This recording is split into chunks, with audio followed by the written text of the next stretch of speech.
Hare Krishna,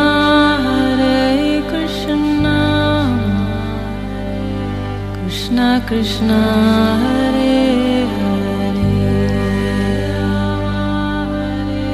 Hare Rama, Hare Rama, Rama Rama, Hare Hare। नमस्कार, radio मानव रचना 107.8 पर मैं हूँ सरिता आपके साथ और शुरू हो चुका है कार्यक्रम आत्मदर्शन। श्रोताओं, जैसे कि आप सब जानते हैं, इस कार्यक्रम में हम बात करते हैं बहुत सारे आध्यात्मिक प्रसंगों की, कथाओं की, और हमेशा की तरह शुरू में मौजूद हैं रागले खदासी जी, चरणाशी ट्यूबाचार्य श्रीमद भक्ति वेदांत नारायण गोस्वामी जी की शिष्या। रागले खदासी जी, आपका स्वागत है हमारे स्टूडियो में। जी श्रोताओं, पिछले कई एपिसोड से हम जान रहे हैं महाभारत के अंतर्गत बहुत सारी कथाओं और प्रसंगों को रागले खदासी जी से, और पिछले एपिसोड में हमने रागले खदासी जी से जाना कि किस तरह से जो सभी पांडव थे वो मर गए थे, लेकिन जब यक्ष ने युधिष्ठिर से कुछ प्रश्न पूछे और सभी प्रश्नों का सही उत्तर पाने के बाद उनके चारों भाई जीवित हो गए, ये कथा हमने जानी थी रागले खदासी जी से। तो आज रागले खदासी जी, आप कौन सी कथा हमारे श्रोताओं के लिए लेकर आई हैं? पांडव लोग जो विराट नगर में पहुंचे, वहाँ पे उन्होंने क्या क्या कार्य करेंगे इस विषय में उनका विचार विमर्श चल रहा है। तो युधिष्ठिर जी ने कहा कि हम लोग के 12 वर्ष बीत गए, अब 13वां वर्ष लग रहा है, बड़े कष्ट से कठिनाइयों का सामना करते हुए गुप्त रूप से हमें रहना होगा। अर्जुन, तुम अपनी रुचि के अनुसार किसी अच्छे निवास स्थान बताओ जहाँ हम लोग चलकर 1 वर्ष तक रहें और शत्रुओं को इसका कानो कान खबर भी न हो। युधिष्ठिर ने कहा, तुम्हारे बताए हुए देशों में से मत्स्य देश का राजा विराट बहुत बलवान है और पांडव वंश से विशेष प्रेम रखता है, साथ ही वे उदार, धर्मात्मा और वृद्ध भी है। इसलिए विराट नगर में ही हम 1 वर्ष तक निवास करें और राजा का कुछ काम करते रहेंगे। मत्स्य देश में रहते हुए हम राजा विराट के किन किन कामों को कर सकते हैं? युधिष्ठिर बोले, मैं पासा खेलने की विद्या जानता हूँ और वह खेल मुझे पसंद भी है, इसलिए कंक नामक ब्राह्मण बनकर मैं राजा के पास जाऊंगा और उसका सभासद का एक सभासद बना रहूंगा। मेरा काम होगा राजा, मंत्री और राजा के संबंधियों को पासा खेल कर पसंद रखना। नींद में कहा, मैं रसोई बनाने में काम में बहुत चतुर हूँ और मैं वल्लभ नाम का रसोइया बनकर राजा के दरबार में उपस्थित होऊंगा। अर्जुन ने कहा, मैं हाथों में शंख और हाथी दांत की चूड़ियां पहनकर सिर पे चोटी गूंथ लूंगा और अपने को नपुंसक घोषित कर ग्रहण लल्ला नाम बताऊंगा। मेरा काम होगा राजा विराट के अंतपुर की स्त्रियों को संगीत और नृत्य कला की शिक्षा देना, साथ ही उन्हें कई प्रकार के बाजे बजाना भी सिखाऊंगा। इस तरह नर्तकी के रूप में मैं अपने को छुपाए रहूंगा। नकुल ने कहा कि मैं अश्व विद्या को विशेष रूप से जानकारी रखता हूँ। घोड़ों को चाल सिखलाना, उनकी रक्षा करना, पालन करना, रोगों की चिकित्सा करना, इन सब कार्य में मैं विशेष कुशल हूँ। अतः राजा के वहाँ जाकर मैं अपना नाम ग्रंथिक बताऊंगा और उनका अश्वपाल बनकर रहूंगा। सहदेव बोले, मैं राजा विराट की गौओं को संभाल लूंगा, कितनी भी उद्धत गाय क्यों ना हो, मैं उसे काबू में कर लेता हूँ। गौओं के धोने और परीक्षा करने में भी मैं कुशल हूँ। गौओं के जो लक्षण या चरित्र मंगलमय होते हैं उनका भी मुझे अच्छा ज्ञान है। मैं उनके शुभ लक्षणों वाली बैलों को जानता हूँ। इनके मूत्र को सूंघ लेने मात्र से वांछनीय भी गर्भ धारण कर सकती है, इसलिए मैं गौओं की सेवा करूंगा। मेरा नाम होगा तंतीपाल। द्रौपदी बोली, महाराज आप मेरे लिए चिंता न करें, जो स्त्रियां दूसरों के घर सेवा का कार्य करती है मैं उन्हें सैरेंद्री कहते हैं। मैं सैरेंद्री बनकर अपना परिचय दूंगी और केशों का श्रृंगार का कार्य मैं अच्छी तरह जानती हूँ। पूछने पर बताऊंगी कि मैं द्रौपदी की दासी थी। मैं स्वतः ही अपने को छुपा कर रखूंगी। इसके अलावा विराट की रानी सुदेक्षणा भी मेरी रक्षा करेंगी, अतः आप मेरी ओर से निश्चिंत रहे। ब्राह्मण मुनि ने सलाह दी, मैं तुम्हें ये बता देना चाहता हूँ। उन्होंने युधिष्ठिर जी से कहा कि राजा के घर में रहकर कैसा बर्ताव करना चाहिए। राजा से मिलना हो तो पहले द्वारपाल से मिलकर उनकी आज्ञा मांग लेनी चाहिए। राजाओं पर पूर्ण विश्वास कभी नहीं करना चाहिए। अपने लिए वही आसन पसंद करें जिस पर कोई दूसरा बैठने वाला ना हो। समझदार मनुष्य को कभी राजा की रानियों से मेलजोल नहीं बढ़ाना चाहिए। राजा से शत्रुता करते हैं उनसे जो भी मित्रता नहीं करनी चाहिए। छोटे से छोटा कार्य भी राजा को जताकर ही करें, ऐसा करने से कभी हानि नहीं उठानी पड़ेगी। अग्नि और देवता के समान मानकर प्रतिदिन प्रयत्न पूर्वक राजा की परिचर्या करनी चाहिए। जो उनके साथ कपटपूर्ण बर्ताव करता है वह निसंदेह मारा जाता है। धीरे धीरे वन का मार्ग तय करके वो लोग मत्स्य देश में जा पहुंचे। सब पांडव तो क्रमशः आगे बढ़ते हुए विराट की राजधानी के निकट पहुंच गए। जब युधिष्ठिर ने अर्जुन से कहा, भैया नगर में प्रवेश करने से पहले ये निश्चय हो जाना चाहिए कि हम लोग अपने अस्त्र शस्त्र कहाँ रखें। यदि हम लोग अस्त्रों को साथ लेके नगर में प्रवेश करेंगे तो इसमें कोई संदेह नहीं कि सब लोग हमें पहचान लेंगे। ऐसी दशा में अपनी प्रतिज्ञा के अनुसार फिर 12 वर्ष के लिए वनवास करना पड़ेगा। अर्जुन ने कहा, शमशान भूमि के निकट एक टीले पर एक शमी का बहुत बड़ा सघन वृक्ष दिखाई दे रहा है। इसकी शाखाएं बड़ी भयानक हैं, अतः इसके ऊपर किसी का चढ़ना कठिन है। ये वृक्ष रास्ते से बहुत दूर जंगल में है। इसके आसपास हिंसक जीव और सर्प आदि रहते हैं, इसीलिए इसी पर हम अपने अस्त्र शस्त्र रखकर नगर में प्रवेश करें।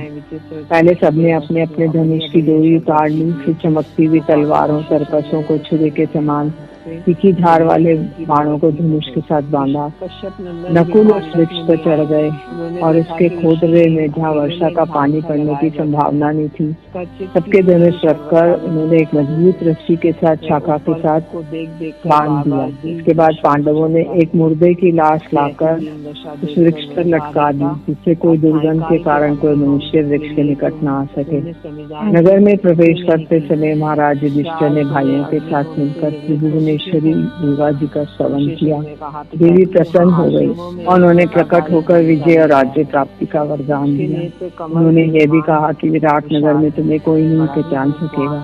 सबसे पहले युधिष्ठिर उनके दरबार में पहुंचे। वे एक वस्त्र में पासे बांधकर लेते गए थे। वहाँ पहुंचकर उन्होंने राजा से निवेदन किया, सम्राट मैं एक ब्राह्मण हूँ, मेरा सर्वस्व डूब गया है, इसलिए मैं आपके यहाँ जीविका के लिए आया हूँ। युधिष्ठिर बोले, राजन मैं व्याघ्रपात गोत्र में उत्पन्न हुआ था, मेरा नाम है कंक। पहले मैं राजा युधिष्ठिर के साथ रहता था। जुआ खेलने वालों में पासा फेंकने की कला का मुझे विशेष ज्ञान है। विराट ने कहा, कंक मैंने तुम्हें अपना मित्र बनाया, जैसी सवारी में मैं चलता हूँ वैसी ही तुम्हें भी मिलेगी। रहने के लिए वस्त्र, भोजन पान आदि का प्रबंध पर्याप्त मात्रा में रहेगा। राजा ने इस प्रकार बातचीत करके युधिष्ठिर बड़े सम्मान पूर्वक नासिक पूर्वक रहने लगे। उनका गुप्त रहस्य किसी पर प्रकट नहीं हुआ। तदनंतर सिंह की सी मस्त चाल से चलते हुए भीमचंद राजा के दरबार में उपस्थित हुए। उनके हाथ में चमचा, करछी और चाक काटने के लिए एक लोहे का काला छुरा था। वेश तो रसोइये का था, पर उनकी शरीर से तेज निकल रहा था। उन्होंने आते ही कहा, राजन मेरा नाम वल्लभ है, मैं रसोई का काम जानता हूँ, मुझे बहुत अच्छा भोजन बनाना आता है, आप इस काम के लिए मुझे रख लें। विराट ने कहा, वल्लभ मुझे विश्वास नहीं होता कि तुम रसोइये हो, तुम तो इंद्र के समान तेजस्वी और पराक्रमी दिखाई देते हो। भीमसेन बोले, महाराज विश्वास कीजिए, मैं रसोइया हूँ और आपकी सेवा करने के लिए आया हूँ। राजा युधिष्ठिर ने ये भी मेरे बनाए हुए भोजन का स्वाद लिया है। मेरे समान दूसरा कोई नहीं है, बल में पहलवानी में भी मेरी बराबरी कोई नहीं कर सकता। मैं सिंगों और हाथियों से युद्ध करके आपको प्रसन्न किया करूँगा। विराट ने कहा, तुम मेरी पाकशाला के प्रधान अधिकारी रहो। जो लोग पहले से इसमें काम कर रहे हैं, मैं तुम्हें उनका स्वामी बना रहा हूँ। इस प्रकार भीमसेन राजा विराट की पाकशाला के प्रधान रसोइये हुए। उन्हें कोई पहचान न सका। द्रौपदी सैरंद्री का वेश बनाए भिक्षा की तरह नगर में भटकने लगी। राजा विराट की रानी सुदक्षिणा महल से नगर की शोभा देख रही थी। उनकी दृष्टि द्रौपदी पर पड़ी। द्रौपदी ने कहा, महारानी मैं सैरंद्री हूँ और अपने योग्य काम चाहती हूँ। जो मुझे नियुक्त करेगा मैं उसका कार्य करूँगी। रानी ने कहा, तुम लक्ष्मी सी जान पड़ती हो, तुम कौन हो? यक्ष या देवता तो नहीं हो, या तुम कोई अप्सरा, देव कन्या, नाग कन्या या चंद्र पत्नी, रोहिणी या इंद्राणी तो नहीं हो? द्रौपदी बोली, मैं बालों को सुंदर बनाना और दिखना जानती हूँ। चंदन या अंगराग भी बहुत अच्छा तैयार करती हूँ।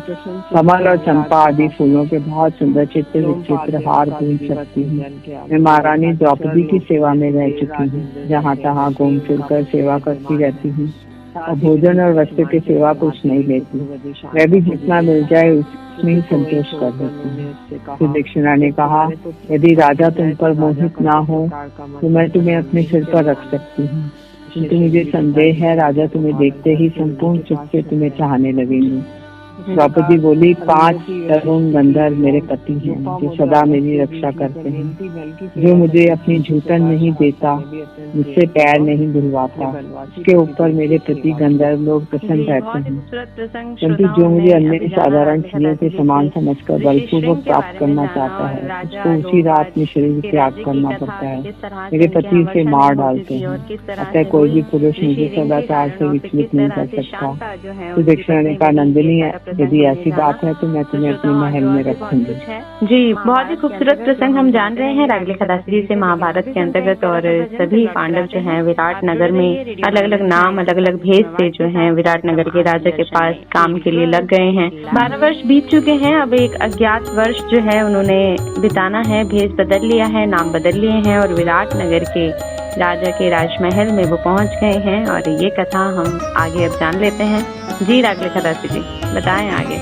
जी, सहदेव भी ग्वाले का वेश बनाकर वैसी ही भाषा बोलता हुआ राजा विराट की गौशाला के निकट आए। वे बोले कि मैं जाति का वैश्य हूँ, मेरा नाम अरिष्ट नेमी है। पहले मैं पांडवों के यहाँ गौओं को संभाल के लिए रहता था, पांडवों की गौओं को संभाल का काम करता था। वहाँ लोग मुझे कंसी पाल कहते थे। 40 कोस के अंदर जितनी गायें रहती हैं उनकी भूत भविष्य वर्तमान काल की संख्या मुझे सदा मालूम रहती है। कितनी गौएं थी, कितनी हैं और कितनी होंगी, इसका मुझे ठीक ठीक ज्ञान रहता है। विराट ने कहा, तुम मेरे पास एक ही रंग की 1 लाख पशु हैं, उनमें सभी उत्तम गुणों से सम्मिश्रण है और उनके रक्षकों को मैं तुम्हारे अधिकार में सौंपता हूँ। मेरे पशु अब तुम्हारे ही अधीन रहेंगे। इस प्रकार राजा से परिचय करके सहदेव वहाँ सुख से रहने लगे। उन्हें कोई भी न पहचान सका।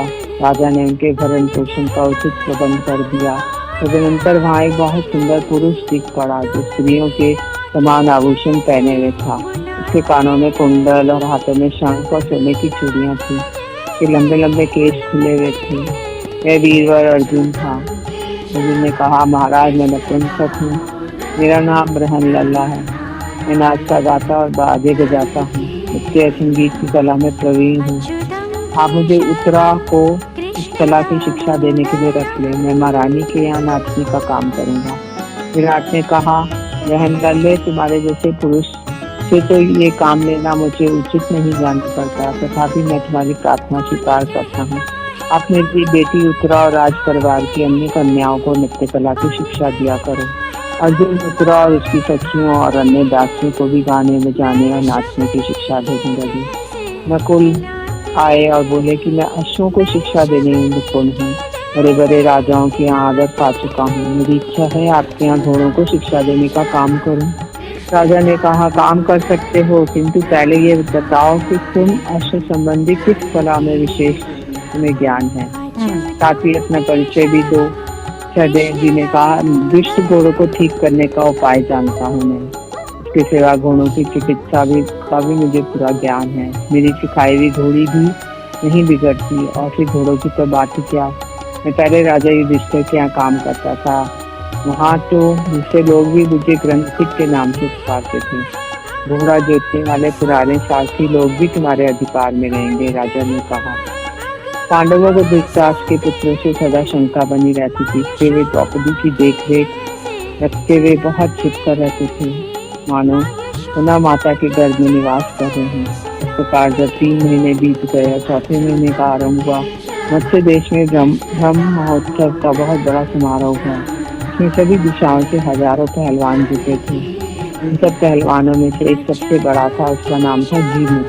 उसने अखाड़े में उतर के एक एक करके सबको लड़ने के लिए बुलाया। भीमसेन ने युद्ध के लिए तैयार होते हुए वृत्तासुर के नाम से विख्यात पराक्रमी जीतमुख को ललकारा। जैसे सिंह हाथी को पकड़ लेता है, उसी प्रकार भीमसेन ने चलकर जीतमुख दोनों को अपने हाथों में पकड़ लिया और ऊपर उठाकर उसे घुमाना आरंभ किया। यह पराक्रम देखकर सभी पहलवानों और मत्स्य देश के दर्शकों को बड़ा आश्चर्य हुआ। भीम ने उसे 100 बार घुमाया, जिससे वह शीघ्र बेहोश हो गया। उसके बाद उसने पृथ्वी पर पटक कर उसका कचूमा निकाल दिया। उसके बाद भीम ने उसके हाथ से वह जगत प्रसिद्ध पहलवान के मारे जाने से राजा विराट को बड़ी खुशी हुई। इस तरह अखाड़े में बहुत से पहलवानों को मार मार कर भीमसेन राजा विराट के स्नेह भाजन बन गए। पांडवों के मत से नरेश की राजधानी में रहते हुए 10 महीने बीत गए। एक दिन राजा विराट के सेनापति महाबली कीचक की दृष्टि द्रौपदी पर पड़ी। राजमहल में देव कन्या के समान विचर रही थी। ये कीचक राजा विराट का साला था। वह शैलेंद्री को देखते ही काम बाण से पीड़ित होकर उसे चाहने लगा। कीचक अपनी बहन राजा रानी सुदक्षिणा के पास गया और रहस्य से कहने लगा, सुदक्षिणा ये सुंदरी कौन है और ये किसकी स्त्री है, कहाँ से आई है, मेरा चित्त इसके अधीन हो चुका है। इस प्रकार रानी सुदक्षिणा ने कहा। कीचक राजकुमारी द्रौपदी के पास आकर बोला, कल्याणी तुम कमलों में वास करने वाली लक्ष्मी हो या साकार विभूति, मैं तुम्हें सर्वोत्तम से भोग समर्पण करना चाहता हूँ, स्वीकार करो। के बिना तुम्हारा ये रूप और सौंदर्य व्यर्थ ही जा रहा है। द्रौपदी ने कहा, मैं पराई स्त्री हूँ, मुझसे ऐसा कहना उचित नहीं है। जगत के सभी प्राणी अपनी स्त्री से प्रेम करते हैं। शैलेंद्री बोली, सूत पुत्र तू इस प्रकार मोह के फंदे में पड़कर अपनी जान न गवा। याद रख 5 संदर्भ मेरे पति हैं, वे बड़े भयानक हैं, सदा मेरी रक्षा करते हैं, नहीं तो मेरे पति कुपित होकर तुम्हें मार डालेंगे। राजकुमारी द्रौपदी के ठुकराने पर कीचक सुदक्षिणा के पास गया और बोला, बहन जिस उपाय से भी शैलेंद्री मुझे स्वीकार करे तो करो, नहीं तो मैं उसके मुंह में प्राण त्याग दूंगा। रानी ने कहा, भैया मैं शैलेंद्री को एकांत में तुम्हारे पास भेज दूंगी। सुदक्षिणा ने शैलेंद्री को बुलाकर कहा, कल्याणी मुझे बड़े जोर की प्यास लगी है, तुम कीचक के घर जाओ और वहाँ पीने योग्य रस ले आओ। शैलेंद्री बोली, रानी मैं उसके घर नहीं जाऊंगी, आप तो जानती हैं वह कितना बड़ा निर्लज है। आप किसी और दासी को भेज दीजिए, मैं तो अपमान के डर से वहाँ नहीं जाना चाहती। सुदक्षिणा ने कहा, मैं तुम्हें यहाँ से भेज रही हूँ, वह कदापि अपमान नहीं कर सकता। उसने अपने हाथ से ढक्कन सहित एक सुवर्ण में पात्र दे दिया। द्रौपदी उसे लेकर रोटी और डरती कीचक के घर की ओर चली। द्रौपदी भयभीत हुई हिरणी के समान डरते डरते उसके पास गई। वह बोला, सुंदरी तुम्हारा स्वागत है। द्रौपदी बोले, मुझे महारानी सुदक्षिणा ने तुम्हारे पास ये कहकर भेजा है कि शीघ्र ही जाकर पीने योग्य रस ले आओ। कीचक ने द्रौपदी का दाहिना हाथ पकड़ लिया। कीचक को बड़े जोर से उन्होंने धक्का दिया और जिससे वह पापी जड़ से कटे हुए वृक्ष की भांति जमीन पर जा गिरा। कांपती हुई वे दौड़कर राजसभा की शरण में आ गई। राजसभा में युधिष्ठिर और भीमसेन भी बैठे थे। उन्होंने द्रौपदी का वह अपमान अपनी आंखों से देखा। वे क्रोधवश उतना ही चाहते थे कि युधिष्ठिर ने अपना गुप्त रहस्य प्रकट हो जाने के डर से अपने अंगूठे से उनका अंगूठा दबाकर उन्हें रोक दिया। सभासदों के द्रौपदी ने कहा, यहाँ का राजा विराट भी धर्म को दूषित करने वाला है। इसने एक निरपराध स्त्री को अपने सामने मार खाते देखकर भी सहन कर लिया है और भला इसके रहते हुए मैं अपने अपमान का बदला क्यों कर ले सकती हूँ। मैं राजा होकर भी कीचक के प्रति राजोचित न्याय नहीं कर रहा। अच्छे राज तुम्हारा लुटेरों का सा धर्म है, इस राज्यसभा में शोभा नहीं देता। तुम्हारे निकट आकर भी कीचक के द्वारा मेरे प्रति जो व्यवहार हुआ है वह कभी उचित नहीं कहा जा सकता। सभासदों के पूछने पर उसने कलह का कारण बताया। इस रहस्य को जानकर सभी सदस्यों ने द्रौपदी के सत साहस की प्रशंसा की और कीचक को बारंबार धिक्कारते हुए कहा, ये साध्वी जिस पुरुष की धर्म पत्नी है उसे जीवन में बहुत लाभ मिला है। मनुष्य जाति में ऐसी स्त्री का मिलना बहुत ही कठिन है। उनसे इसे मानवी नहीं देवी मानते हैं। सेनापति कीचक ने जब से लात मारी थी तब से यशस्विनी द्रौपदी के वध की बात सोचा करती थी। इसी कार्य की सिद्धि के लिए उसने भीमसेन का स्मरण किया। वो पाठशाला में गई और बोले, भीमसेन उठो, मेरा वे शत्रु महापापी सेनापति मुझे लात मारकर अभी जीवित है, तो भी तुम निश्चिंत होकर कैसे सो रहे हो। यहाँ कीचक नाम का एक सेनापति है और नाते में राजा विराट का साला होता है। वह बड़ा ही दुष्ट है। प्रतिदिन शैलेंद्री के वेश में मुझे राजमहल में देखकर कहता था, तुम मेरी स्त्री हो। तो जिसके पापों प्रस्ताव सुनते सुनते मेरा हृदय विदीन हो गया।